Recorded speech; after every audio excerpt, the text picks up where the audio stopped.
Halo anak-anak, apa kabar kalian semuanya? Mudah-mudahan kalian dalam keadaan sehat ya. Anak-anak, hari ini kita masih belajar tentang sifat operasi hitung perkalian dengan materi sifat pertukaran atau sifat komutatif pada perkalian. Kita langsung masuk pada contohnya ya anak-anak. Nah anak-anak, perhatikan contoh berikut ya. Di sini Pak Fansi ambil contoh dari buku pena halaman 92. Perhatikan pada gambar yang pertama. Gambar pertama, terdapat 5 kotak dengan masing-masing berisi 5 biji kuaci. Sekarang mari kita lihat bentuk penjumlahan terlebih dahulu. Bentuk penjumlahannya adalah kotak pertama berisi 3 biji kuaci ditambah dengan kotak kedua, ditambah dengan kotak ketiga, ditambah dengan kotak keempat, dan ditambah dengan kotak kelima. Masing-masing kotak berisi 3 biji kuaci. Jadi bentuk penjumlahannya adalah 3 ditambah 3 ditambah 3 ditambah 3 dan ditambah 3.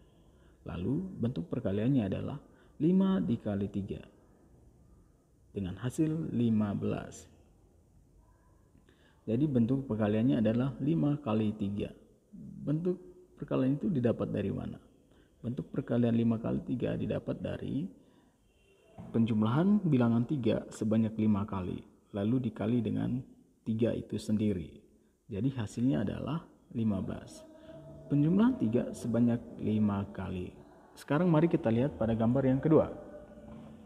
Gambar yang kedua terdapat 3 kotak dengan masing-masing berisi 5 biji kuaci.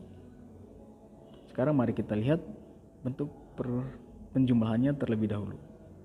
Bentuk penjumlahannya adalah kotak pertama berisi 5 biji kuaci ditambah dengan kotak kedua dan ditambah dengan kotak ketiga.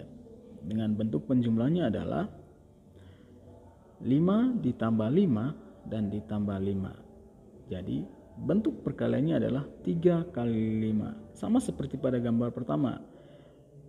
Bentuk perkalian 3 kali 5 didapat dari penjumlahan bilangan 5 sebanyak 3 kali dan dikali dengan bilangan 5 itu sendiri dengan hasil 15. Penjumlahan 5 sebanyak 3 kali ya. Jadi penjumlahan 5 sebanyak 3 kali.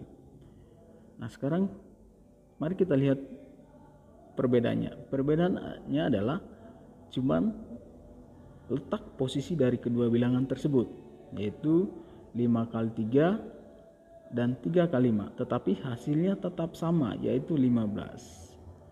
Jadi hasil dari 5 kali 3 sama dengan 3 kali 5, yaitu 15. Tidak akan merubah hasilnya. Nah anak-anak, itulah dia sifat pertukaran atau sifat komutatif pada perkalian tidak akan merubah hasil akhir ketika kedua bilangan itu ditukarkan posisinya. Ya, jadi sifat komutatif atau sifat pertukaran dia tidak akan merubah hasil akhir. Nah, anak-anak, jadi urutan bilangan yang dikali tidak mengubah hasil perkaliannya walaupun ditukarkan posisi dari kedua bilangan tersebut. Nah, perlu anak-anak ketahui bahwa sifat komutatif atau sifat pertukaran dia hanya berlaku untuk penjumlahan dan perkalian, tidak berlaku untuk pembagian dan pengurangan. Nah, anak-anak, Pak Fansi juga punya contoh lain. Untuk lebih memahami lagi, Pak Fansi akan berikan satu contoh lagi agar anak-anak bisa lebih memahami lagi ya. Tetap semangat ya anak-anak. Nah anak-anak, seperti yang tadi Pak Fansi sudah jelaskan pada contoh pertama menggunakan gambar bahwa sifat pertukaran atau komutatif hanya berlaku pada penjumlahan dan perkalian. Sekarang perhatikan contoh berikut pada penjumlahan. 2 ditambah 3 hasilnya 5.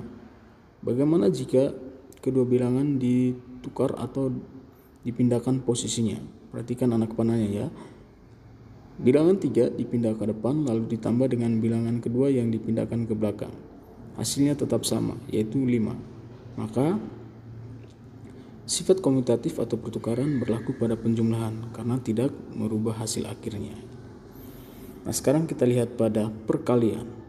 Karena kita belajar sifat pertukaran atau komutatif pada perkalian, perhatikan pada contoh yang berikut, yaitu 2 dikali 3 sama dengan 6. Bagaimana jika kedua bilangan ini dipindahkan posisinya atau ditukarkan tempatnya? Itu 3 dikali dengan 2, maka hasilnya tetap sama, yaitu 6. Maka sifat komutatif pada perkalian tidak akan merubah hasil akhirnya.